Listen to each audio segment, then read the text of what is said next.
안녕하세요. 전 30대 여성이고 늘 보기만 하다 이렇게 제 사연을 적어봅니다. 저는 어려서부터 가난함 속에 살아서 그런지 정말 악착같이 살았어요. 젊어서 놀면 뭐하냐 하는 마음에 회사 일이 끝나도 저녁에 알바를 하면서 늘 투잡 인생으로 살았습니다. 그렇게 일만 하면서 살다 보니까 돈을 쓸 일이 딱히 없었고 그 덕에 돈을 더 많이 벌고 많이 모을 수 있었어요. 제가 성인이 되어 회사 생활을 할 때는 집안 사정이 좋아지며 자리를 안정적으로 잡았지만 전 늘 집이 없는 서러움을 겪으면서 살아서 그런지 내 집 마련이라는 꿈을 꾸면서 남들보다 열심히 일했습니다. 이제 부모님도 알아서 잘 사시고 제 밑에 4살 어린 남동생만 자리를 제대로 잡으면 모든 게 완벽하겠다 할 때쯤 제 나이 30살에 드디어 내 집 마련을 했어요. 작은 돈을 무작정 모으기만 한 건 아니었고 재테크 공부도 하면서 작은 돈으로 어떻게 하면 더 많은 돈으로 불리면서 모을 수 있을까 그렇게 생각을 했죠. 수도권의 30평대 아파트를 제 명의로 계약하고 집으로 가던 날 온 가족이 절 기다리며 케이크에 맛있는 음식들을 한 상 차려두고 축하를 해줬습니다. 진짜 내 딸이지만 장하고 기특하다. 너 나이에 그렇게 집 사는 게 쉽지가 않은데 우리 딸은 더 큰 사람이 될 거다. 정말 고생했어. 혜진아 정말 고생했고 엄마랑 아빠가 못나서 네가 그렇게 이 악물고 산 건 아닌가 싶어서 속상하면서도 결과물이 이렇게 좋으니까 다행이지 싶다. 내 딸 수고했어. 아니야. 우리 집에 어려운 적이 없으면 오늘 이렇게 큰 기쁨도 누리지 못했을 거야. 난 그래서 현재 이 삶 정말 만족하고 행복하게 생각하고 있어. 고마워. 이게 다 엄마랑 아빠 덕분이야. 그렇게 온 가족이 둘러앉아 축하 파티도 하고 전 그 이후로도 돈도 열심히 벌고 모으면서 재테크도 열심히 한 결과 1.5룸 정도의 오피스텔 하나를 더 샀습니다. 아파트와 오피스텔 월세를 받으면서도 충분히 먹고 살 정도가 되었기에 투잡으로 하던 일을 그만두고 회사 일만 하면서 이제는 여유를 즐겼어요. 좋았습니다. 20대 내내 이 악물고 악착까지 산 결과로 남은 생은 정말 평온하게 보낼 수 있다는 게 참 행복하고 좋았어요. 여유가 생기니 연애를 할 때도 마음가짐이 달라졌습니다. 제가 금전적으로 안정이 되었고 여유가 있으니 상대가 꼭 여유가 있는 집이 아니라도 괜찮은 사람인 인성이 좋으며 합이 잘 맞으면 된다고 생각했고 그러던 중 남편을 만났어요. 홀어머니와 여동생과 살고 있다던 남편도 어려서 참 많은 고생을 하면서 살았고 그 말을 듣는데 공감이 되면서 너무 속이 상해서 서로를 위로하며 잘 만났죠. 결혼에 대해 슬슬 얘기가 오고 가게 되었고 남편과 함께 의논을 한 뒤 결혼하게 되었습니다. 결혼은 원래 제 아파트에서 살까 생각도 했지만 남편 회사가 너무 멀어서 집을 새로 구했어요. 사실 결혼할 때 서로 금전적인 부분을 모두 오픈하고 어떻게 할지 계획을 세웠는데 남편이 생각보다 모은 돈이 별로 없어서 조금 당황스럽긴 했습니다. 그치만 뭐 빚이 있는 건 아니고 제가 여유가 있었고 신용도도 좋은 편이라서 제 앞으로 이것저것 해가며 집도 구하고 살림살도 채우고 했죠. 결혼하고 보니 혼자 살게 된 신우가 조금 걱정스럽긴 했어요. 저희가 결혼 준비를 할 때 신우가 일 때문에 독립을 하게 되었고 남편도 나와 사니 얼떨결에 혼자 살게 되어서 얼마나 쓸쓸하고 외로울까 싶었죠. 자주까지는 아니어도 꼭 시간을 내서 주말에는 시댁에 가서 시간을 보내야겠다는 생각을 했습니다. 저희 집은 남동생도 있고 부모님 모두 다 같이 계시니까 그나마 괜찮았죠. 연애할 때는 모르던 부분들이 같이 살면서 하나씩 보이기 시작한다고들 하는데 정말 그랬습니다. 제 남편은 연애 때도 게임을 즐겨하는 걸 알고 있었지만 거의 중독 수준이었죠. 퇴근하면 밥도 컴퓨터 앞에서 먹으려고 하고 새벽 늦게까지 게임을 하다 출근을 했는데 그렇다 보니 매일 아침마다 피곤해져서 그렇게 살았어요. 이런 모습이 너무 꼴보기 싫어서 한 번은 뭐라고 했습니다. 여보, 게임 좀 적당히 즐길 수 없어?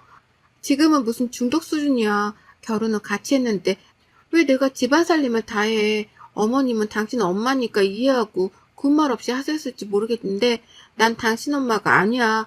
밥 해줬으면 고마우니 설거지라도 하는 신용이라도 하던가 빨래라도 돌리던가 쓰레기라도 버려주던가 해야지. 어떻게 내가 하나부터 열까지 다 하겠어? 내가 뭘 한다고 그래. 당신도 퇴근하고 나면 책 읽고 하고 싶은 거 하잖아. 나도 똑같은 거지. 내가 그렇다고 게임에 빠져서 돈을 안 벌어다 주는 것도 아닌데 뭐가 문제야? 대화의 핵심이 뭔지 이해를 못하겠어? 당신이 게임을 하든 취미생활을 즐기든 어디까지나 즐기는 수준으로 해야지. 당신 할 건 하면서 당신이 돈을 벌어다 주는 게 아니잖아. 나도 돈 벌고 있고 나도 쉬고 싶은데 집안 살려면 다 내가 하려고 하니까 얼마나 버겁겠어. 그거 뭐 얼마나 힘들다고 그래? 내 친구들 와이프들은 맞벌이해도 여자들이 살림 다 알아서 하던데? 그래? 내 친구 남편들도 살림 다 같이 해주던데 이런 논리로 대화하면 끝도 없지 않겠어? 시끄럽고 같이 사는 집이고 결혼도 같이 한 거야. 적어도 밥 해주면 감사할 줄 알고 시익이라도 해. 이런 식으로 아무것도 안 하면 나도 아무것도 안 해? 저렇게까지 싸우려던 게 아닌데 말을 하면 할수록 답답한 마음에 선전포고를 했고 저는 어차피 저렇게 질러버린 거 남편의 행동을 유심히 지켜봤어요. 남편의 게임 사랑은 끝을 몰랐고 괘씸한 마음에 저녁도 차려주지 않았습니다. 저 혼자 맛있는 거 해서 먹고 딱 1인분씩만 해서 유치하게 먹었죠. 밥도 일부러 여유분을 두지 않았어요. 배고프면 뭐든 알아서 다 차려 먹으라는 심보로 말이죠. 본인이 퇴근하고 오면 원래 밥을 개걸스럽게 퍼먹고 게임을 해야 하는데 밥은 없지, 배는 고프지, 게임은 뭐 들어가서 만나기로 한 시간이 있지 하니까 열이 받았는지 저에게 화를 내는 거예요. 아, 뭐해, 진짜 당신 내 밥은 없어? 밥통에 밥도 없고 라면도 없고 뭐 먹으라고 네 것만 해서 지금 처먹는 거야? 뭐? 처먹어? 그래, 내 거만 해서 처먹는데 왜 문제 있니? 너도 배고프면 네 거 해서 처먹어. 손이 없니, 발이 없니? 스트레스 받으니까 말 걸지 마. 그러자 남편은 방문도 일부러 쿵 세게 닫고 혼잣말로 중얼중얼 거리면서 욕도 하는 게 들렸어요. 솔직히 저런 모습을 처음 본 거라서 너무 충격받았고 기껏 밥을 해놓고 목에 넘어가지도 않아서 다 버린 후 방에 들어와서 쉬며 생각이 많아졌습니다. 제가 생각한 결혼 생활이라는 게 절대 이런 게 아닌데 저 사람 곁에서 더 행복해지려고 결혼을 했던 건데 왜 이렇게 불행해지고 있는 건지 싶었죠. 그 이후 남편과는 냉전의 시간을 가졌고 본인이 아쉬운 입장이니 마지못해 집에 와서 한 시간은 청소도 하고 쓰레기도 버리고 빨래도 개면서 집안일을 하더라고요. 아무 말 없이 하길래 저도 아무 말 없이 그때부터 저녁을 차려줬고 먹고 씻고 또 컴퓨터 앞에 앉아서 게임을 했지만 신경 쓰지 않았습니다. 본인이 할 일을 모두 다 마치고 게임을 하는 거고 새벽까지 해서 피곤하든 뭐든 그건 본인이 선택한 문제이니 제가 간섭할 부분이 아니었죠. 그러던 중 어느 날은 남편이 저보다 먼저 퇴근을 하고 와서는 스테이크에 파스타에 케이크까지 한 상을 차려둔 거예요. 정말 너무 깜짝 놀라서 어리둥절했고 꽃다발까지 줬습니다. 뭐야, 이게 다? 아니, 내가 당신이랑 싸운 동안 생각을 해봤는데 고작 게임 때문에 당신한테 너무 막말하고 상처 준 것 같아서 후회되고 창피하고 그러네. 미안해. 앞으로는 당신처럼 완벽하지 못해도 집안일도 같이 하도록 노력하고 그럴게. 그래, 고마워. 그래서 이걸 다 준비한 거야? 나 요리 못하잖아. 그래서 사실 다 배달로 시키긴 했는데 그래도 옮겨 담으니까 감쪽같이. 그렇게 기분 좋게 남편이랑 저녁을 먹었고 본인도 얼마나 미안하고 후회스러웠으면 이렇게 작은 이벤트를 해줄 생각을 했을까 싶었어요. 그날은 분위기 좋게 하루를 보냈고 바로 다음날 충격적인 말을 들었습니다. 혼자 살던 시모가 지인에게 사기를 당해서 자가였던 그 집이 홀랑 넘어가게 생긴 상황인데 이걸 남편에게 끝까지 숨기다가 빚도축 때문에 도저히 못 견디고 연락을 한 모양이더라고요. 한마디로 사기당해서 알거지가 된 시모가 갈 곳이 없어져 저희 집으로 모시고 와야 하는 상황인데 저랑 싸운 상태고 사이가 좋지 않으니 눈치가 보였겠죠. 여보, 지금 우리 집에 발칵 뒤집혀서 진짜 어떻게 해야 할지 모르겠는데 내가 알아보니까 우선은 집 경매로 넘어갔고 엄마 모시고 나와야 해. 그렇게라도 해야 어느 정도 정리가 되더라고. 그리고 내가 대출받아서 2천 정도만 막으면 괜찮은 상황이거든. 솔직히 당신도 알겠지만 어머님이랑 같이 사는 건 불편하고 걱정돼. 지금 당신도 이제 막 집안일 하기 시작했는데 어머님 계시면 분명 또 나태해질 거고 어머님도 안 하실 거고 오로지 내 몫인데 나 그거 감당할 자신도 없어. 차라리 작은 집이라도 구해드리고 당신이 월세 부담하던가 해. 난 더 이상 당신한테 실망하고 싶지도 않고 더 실망할 것도 없어. 여기서 더 실망하면 그땐 우리 관계까지 위태로울 것 같거든. 내가 이 관계를 지킬 수 있는 최선이니까 그건 어려울 것 같아. 월세 부담하는 걸 차라리 내가 도와줄 테니까 반반씩 내.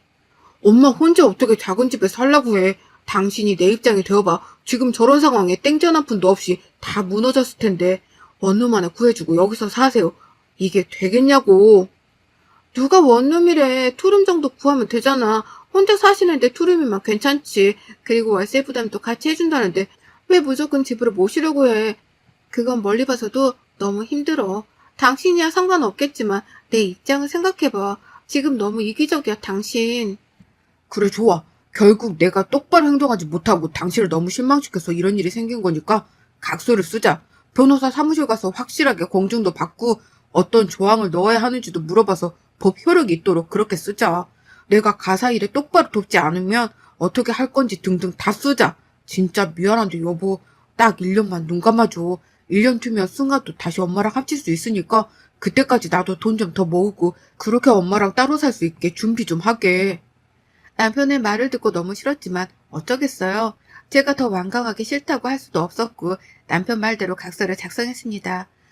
법의 효력이 발생할 수 있도록 조항을 그대로 넣어서 단어 하나하나까지 꼼꼼하게 말이죠. 이 각서의 내용은 가사일을 돕지 아니할 시, 혼인 파탄의 사유가 발생할 시 등의 내용을 세세하게 다 예시까지 적었고 그렇게 될 경우 집부터 가구까지 모두 다 제 재산이며 애초에 이혼할 경우 재산을 모두 포기한다는 내용으로 작성했어요. 이혼을 하고 싶다고 생각한 적은 있지만 이혼할 생각까지는 아니었죠.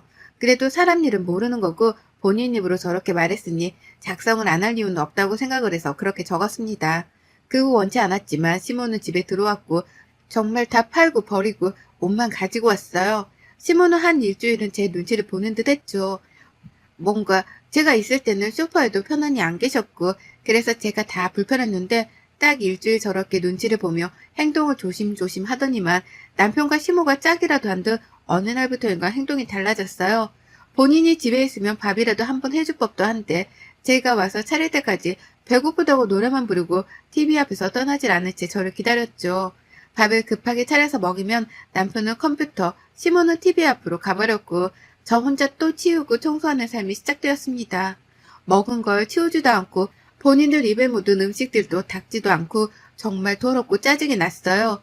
뭘 또 그렇게 질질 흘리면서 먹는지 국물이며 반찬이며 둘이 밥 먹고 일어선 자리는 보면 인상이 확 찌푸려질 정도로 더러웠습니다. 위생기능도 없고 그냥 양심도 없는 저들 때문에 폭발할 것 같았지만 그래도 시모인데 참자 했던 것 같아요. 시모는 제게 뻔뻔하게 참 이것저것 잘 시켰습니다. 예, 너는 할 줄 아는 요리가 정해져 있는 게냐? 매번 어쩜 똑같은 밥만 주는 것 같다. 지겹다, 지겨워. 내일은 밥하지 말고 찜닭이나 시켜 먹자. 먹고 싶으니까. 그리고 내 방 공기가 너무 건조한 것 같으니까 가습기도 하나 좀 사줘라. 안고 자는 긴 베개에 그것도 하나 좀 사주고 쿠팡으로 시켜 내일 바로 오게. 아, 어머님 근데 음식도 잘하시는데 좀 해주시면 안 되나요?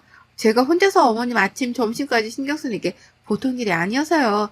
저보다 더 맛있게 하시고 메뉴도 다양하시니까 어머님은 밥 좀 해주시면 안 될까요? 안 돼. 며느리가 있는데 내가 왜 하니? 나라고 뭐 좋아서 했겠어?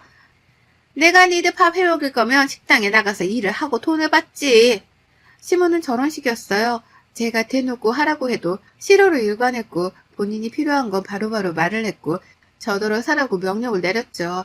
남편에게 말을 하고 싶었는데 제가 남편이 게임하는 방에 가려고만 해도 귀신같이 시모가 얘 냅두라고 할 말 있으면 내 앞에서 하라며 완전 얘기할 시간을 주질 않아서 뭘 어떻게 할 수도 없었어요.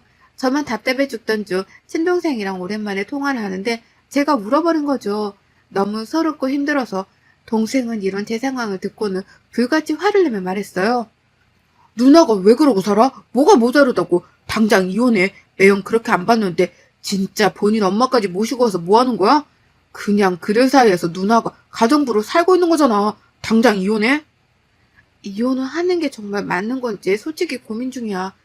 결혼한 지 1년도 안 된 지금 이 시점에 여태껏 너무 힘들기만 했었고 솔직한 심정으로는 시댁도 너무 완전히 무너지고 저걸 나도 같이 감당하게 될까봐 나 그것도 싫은데 너무 이기적인 것 같아서 참 마음이 복잡해. 그게 왜 이기적이야. 누나는 그 누구보다 행복하게 살 자격 있고 그래야만 해. 당장 이혼해. 어차피 누나 그 아파트 전세 계약도 곧 끝나잖아. 차라리 이혼하고 그 집 들어가서 편하게 살아. 누나 누릴 거 다 누리면서. 동생과 대화하려고 마음이 많이 복잡했던 날 집을 가보니 노래를 부르던 찜닭을 둘이 먹고 있더군요. 저는 씻고 나와서 먹겠다 하고 씻고 나왔는데 다 먹고 또 그대로 뒀죠. 본인들이 먹으면서 쓴 휴지들까지 다 말입니다. 찜닭을 열어보니 먹고 남은 반찬들을 다 부어뒀길래 물어봤어요. 어? 이거 너무 많이 남았는데 저 먹고 치우시지 왜 버리셨어요? 저도 저녁 안 먹었는데. 너 먹으라고 둔 거잖냐? 너 씻고 먹는다고 해서. 네?